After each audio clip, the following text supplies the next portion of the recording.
Hey everyone, Tim Schofield here, and it's time to review, in my opinion, one of the more exciting devices that has come out this year, and that is the first folding phone from Google, the Google Pixel Fold. Google's operating system Android has supported folding phones for a little while now, but this is the first hardware that Google has actually made. Thanks to Google for sending the Pixel Fold over for us to review. Now, I've been using it for just over a month now, and I wanted to share more thoughts and opinions on this phone. At launch, the Pixel Fold released for $1,800, which is a little bit steep, but it isn't uncommon for foldable phones at the moment. Now, with that in mind, let's dive into my full review of the Google Pixel Fold. After using the Pixel Fold for just over a month, let's talk about design, specifically with the Hinge, because in my opinion, when you are releasing hardware for the first time, especially a phone that has a folding screen, the hardware is one of the more important things. You want to know when you're spending that amount of money that it's going to be a premium product. And to be completely honest, I'm pretty impressed with Google's first iteration of a folding phone. The hinge still feels very tight and can fold at just about any angle and doesn't wobble at all whatsoever. And when a developer does support a folding phone, it's excellent, whether you have a video editing app, maybe even a photo editing app, having to have all your tools on the right and a photo in a larger mode. It's just the best, honestly. It really makes folding phones worth it. A couple of things that I've noticed. First of all, the matte back doesn't collect any fingerprints. It's really nice. However, the spine does collect a decent amount, and just surrounding the phone, it will collect those fingerprints, and also very small little scratches as well, just on, the outside, even the back, where surrounding the camera lens is just the wear on the device. Now, this isn't anything crazy. Don't worry, the screen isn't getting any scratches, anything like that. And I'm really nitpicking. I'm really looking closely. And also opening up the phone, noticed a couple really small ones. Again, if the light hits it right on the inside border where the bezels are, take that as you will, but just wanted to point that out, that after this amount of usage, those have started to show up. I don't really see it as that big of an issue because, of course, the screens are just fine. It is IPX8 rated, which is great because it's water resistant. It doesn't have that dust resistance, so if you do have your phone in your pocket with a lot of lint, you might start to see a little bit of dust get around where the screen protector is, but it hasn't accumulated too much, so I'm actually pretty impressed, specifically because it probably folds completely flat. Speaking of the bezels, yes, they're a little bit larger than some other folding phones out right now. It's okay. I wish they were smaller. I get it for a first-gen product, though. And speaking of those displays, they're actually really nice to have the higher refresh rate on them. And of course, a different aspect ratio, specifically from Samsung's variants of the folding phones. It has a wider front screen, which gives it a different look. So when you open it up, it's more landscape as opposed to portrait vertically. It's a 6:5 aspect ratio when you open it up. This gives the feel of using a normal phone, specifically when you're holding it. Yes, it's heavier than a normal phone, don't get me wrong, but it is also nice when you open it up. It's essentially like having two phones side by side. And I generally have two apps open at once on this phone all the time. It's great to have side by side, whether I'm streaming something on the left and reading something on the right. It's sort of your personal opinion which aspect ratio you like most. However, I would say I sort of like having a normal front screen open into a more landscape.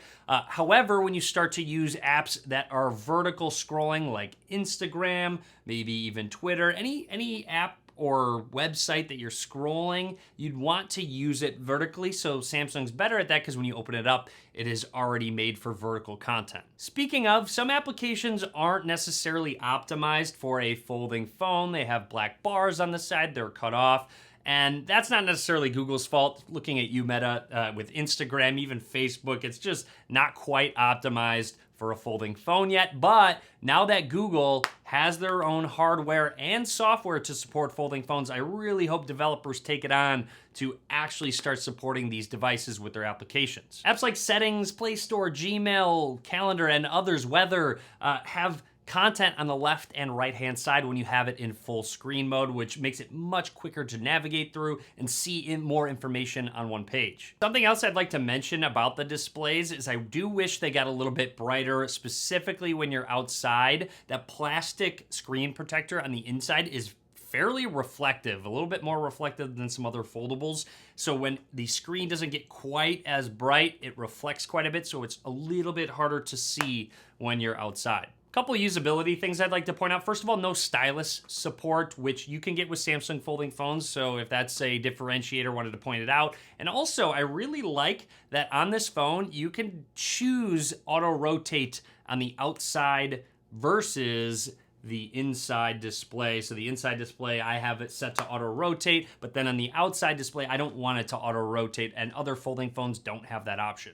Something pretty important I want to point out is the chipset that's inside. Google's own Tensor G2 processor, which was on last year's Pixel 7 and Pixel 7 Pro, and this year's Pixel 7a device, which is a more budget device that has the same chipset as the Pixel Fold. Having the Pixel 7a at $450 with the Tensor G2 and the Pixel Fold with the same chipset at $1,800 is an interesting point, and in my opinion, it's more of a selling point and speaks to how good the Pixel 7a is at that price. When you're paying this price, you expect a top-of-the-line chipset, and you know, the Tensor G2 is still a good chip. Don't get me wrong, when I'm using this phone doing a lot of multitasking, heavy gaming, it runs really well, but there's a couple things I'd like to point out. First of all, it does get really warm sometimes, specifically when you are on 5G, and when it does get warm, it starts to drain the battery even more and quicker. So performance itself hasn't really been an issue, but it's more about battery life